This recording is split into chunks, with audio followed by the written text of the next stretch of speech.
Audio on demand from Vision Christian Media. Exploring faith and the future. Neil Johnson and Bible teacher Dr. Camille Majdali.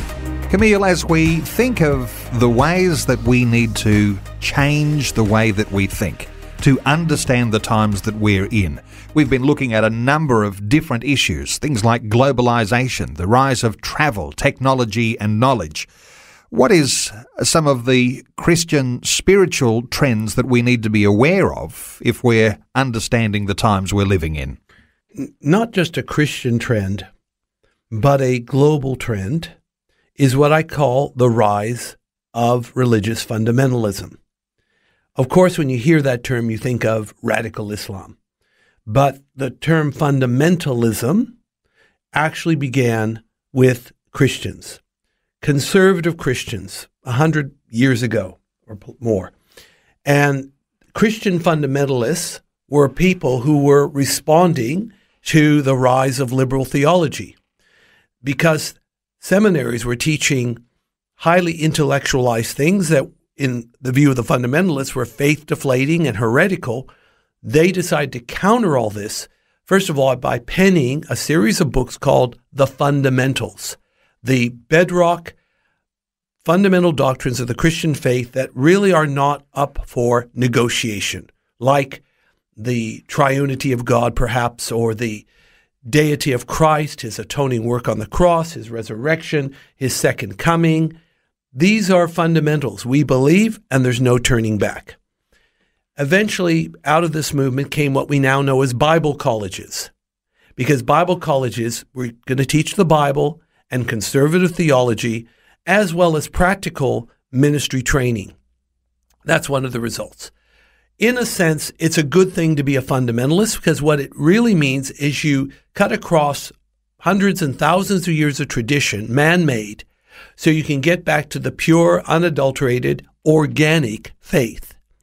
That part is all positive. But apparently for the American fundamentalists in particular, they picked up some extra baggage. They became, they were anti-fun. You cannot bob your hair. You cannot chew gum. You cannot go to the movies. You cannot dance. They also seemed to be a little bit bigoted. They didn't like black people. They didn't like Pentecostal people.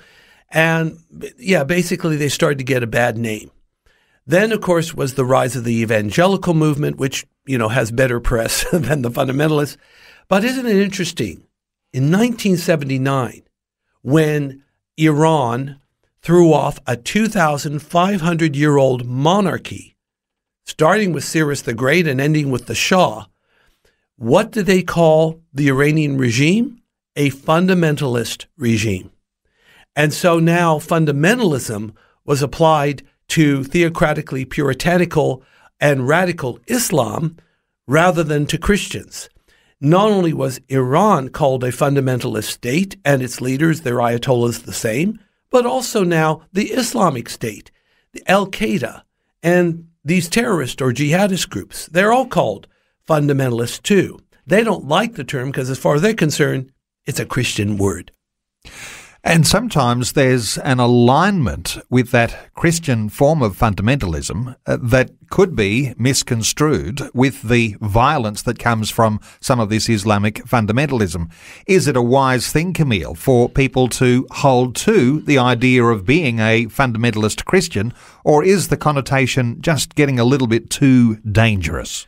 I'm afraid the term, unfortunately, is a bit loaded, and it can be used by those that are critical of the church or even enemies of the church. Sometimes they've tried a moral equivalent, trying to say that Christians who take a literal view or a high view of Scripture are no different than militant, violent radicals, be it in Islam or elsewhere. Of course, there's no comparison. Therefore, we probably do need another term. Faith and the Future with Neil Johnson and Dr. Camille Majdali from Teach All Nations.